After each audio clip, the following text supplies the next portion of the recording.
Allez, pour commencer, une large page consacrée au sport d'hiver. La cérémonie des Jeux de Pyeongchang, c'est dans moins d'une semaine. Mon invité y sera d'ailleurs en Corée du Sud. Bonjour et bienvenue, Johan Bonjour. Gout Gonçalves, vendredi prochain. On risque pas de vous rater puisque vous serez l'unique athlète de votre délégation et donc le porte-drapeau donc du Timor oriental, cette ancienne colonie portugaise en Asie du Sud-Est où il n'a jamais neigé.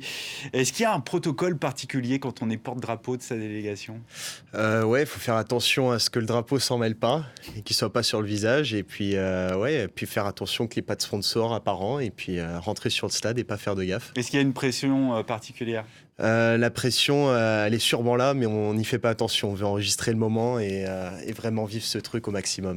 Alors vous êtes français par votre père, timorais par votre maman. Pourquoi est-ce que vous avez choisi le Timor plutôt que l'équipe de France de ski alpin ? Ma mère a fui le Timor à cause de la guerre. Et le Timor, c'est mes origines, c'est mes racines. Ma mère m'a toujours parlé du Timor. J'ai grandi avec une culture timoraise. Et mon père m'a introduit à la glisse, au sport d'hiver. Et puis, je me suis toujours dit que si un jour je skierais à haut niveau, je skierais pour le Timor. Et voilà.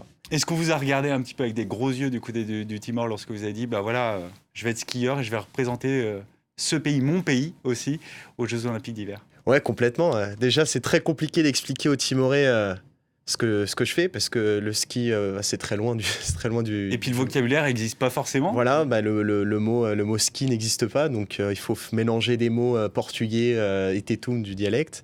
Et ouais, il me regarde avec des grands yeux. Et au début, là, avant Sochi, il pensait que c'était une blague en fait. Il pensait que voilà, je faisais ça pour d'autres raisons que le sport et l'amour du ski. Ouais, vous parlez de Sochi parce que vous avez 23 ans, mais c'est déjà votre deuxième Olympiade. Ouais. Quel objectif cette année par rapport à Sochi il y a 4 ans ? Bah, l'objectif, ça serait toujours de faire parler un maximum du Timor, de le faire situer sur la carte. Et puis après, d'un plus personnel, ça serait d'arriver en bas en skiant sans frein à main et d'y aller à 200%, ça serait top. Ouais, le slalom géant, ce sera l'une des dernières épreuves. Vous allez pouvoir en profiter justement de cette ambiance olympique à Pyeongchang. Ouais. Moi, je fais le slalom, mais effectivement, ça va être le 22, il me semble.